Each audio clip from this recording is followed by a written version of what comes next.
dùng mày cười được cơ à cười này nó cười được cơ cười được cơ nói cứ chẳng à bờ ra bà thả tên man cứ sẽ lấy được cơ cho cứ cơ trong ao rừng nghĩa bờ tọp chế xịt thịt thê rồi dương tăng tọp thả cha tí bình thu khá mẹความcườiที่มันเป็นทุกข์อยู่ก็บอกว่ามันทุกข์อยู่ไงทุกข์ร้อยทุกข์ละน้องทุกข์ละสุขละแต่ส่วนมากจะต้องทุกข์ย้อนเดียวน้องโอ้อาการกระเดาก็เดาก็ทุกข์แต่เจี๊ยบก็ทุกข์เพลงก็พายุโมก็ทุกข์อีก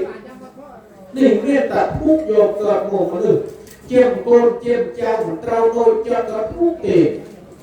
เน่าธรรมดาที่แก่ชื่อใครที่โกงเรียกแต่ทุกข์โยกนี่ก็เป็นธาชาติเป็นทุกข์ขาเพราะแต่ก็ทุกข์หอยจ๊อกว่าแกนี่เปรตาเปรตาสภาพที่มันเปลี่ยนไปสภาพได้เปลี่ยนเต้าเรื่อยๆโยกก็อย่างโกนกระอัดเราพวกโยมเวียนกับตุยเวียนเจียวเวียนอะไรนี่จ้างเต้าเรื่อยๆเต้าเนี่ยหน้าคลางโยบานไงเกิดกินเกิดฉลองโอ้เวียนต้องที่ลูกสนามเต้มันเต้นโยพวกไอ้เพลงพิจารณาทางโอ้อยู่จากตีเลยเต้าจากตีมาชนะหอยเต้าห้าเพยเต้าห้าเพยห้าเสด็จอยู่จ้าหอยก็ต้องตีมาย่างเราเองเนาะนี่ยืมมันเด้งเตยโยพายืมนี่ไอ้โยเราอยู่ล่างเมียนหน้าเด้งเตยมีเราจะมาก็ตุตีบอลขโมยลูกนอนปื้คู่เมืองโย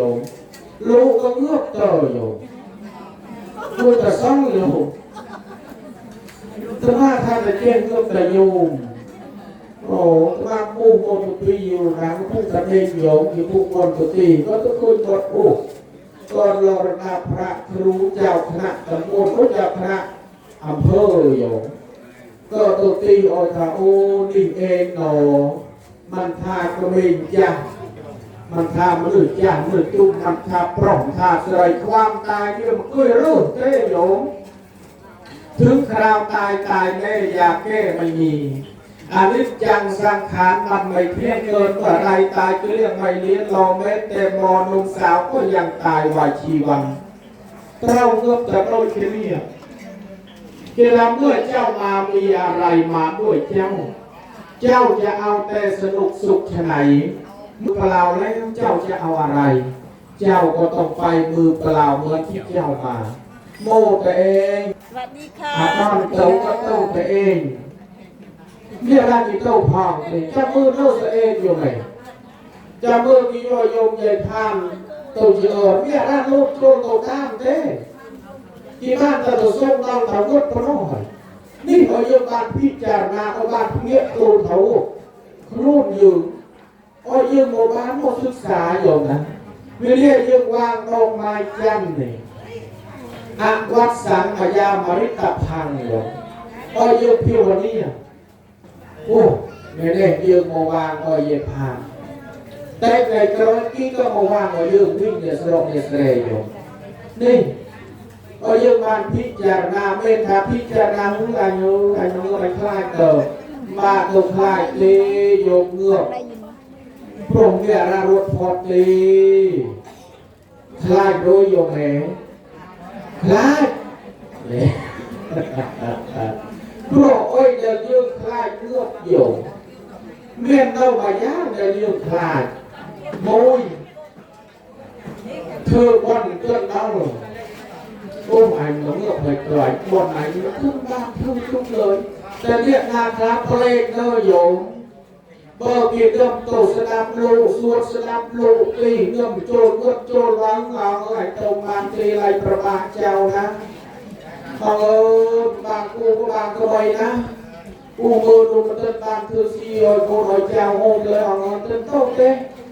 แต่พอมีรถเฮแล้วโยมโอ้พอมีรถเฮนี่มุนกี้โยมตักพระเต้อันนี้เรียนเต้โยม เมื่อเยอะก็แจ้เองพวกจนละหอยกีฬาให้ทานก่อนกินถือศีลก่อนออกจากบ้านเจริญวิปัสสนากรรมฐานก่อนจะหลับก่อนจะนอนให้ทานก่อนกินอย่างนาโกรโมปรึลาเคยโลนเบ็ดบานุคือก่อนเจ้าบายมาวิสลามาทำเรียนแต่บ้านก็มันโอยอยู่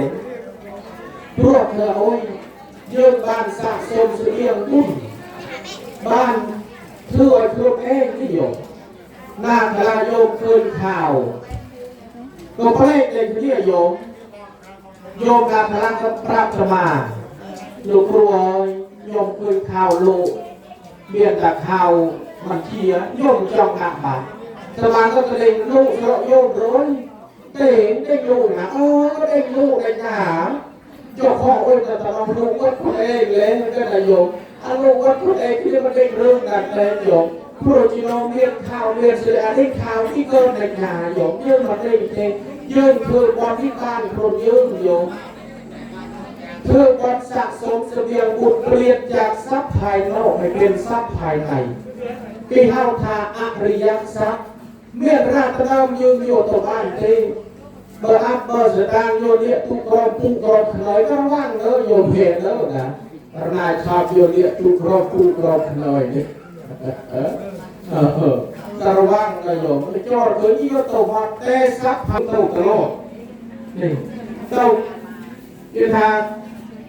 ไม่ว่าเราจะไปเกิดอยู่ที่ไหนคุณนี่แหละจะเป็นดังเงาเฝ้าตามติดคุณเป็นมิตรคอยส่งผลตนสนองเต้าตรงพบตรงเยียบโยมเดินยื่นเกิดโมเนี่ยมาคลาปีเกิดโมโยมไม่เกิดปีเกิดโมเมียนเลย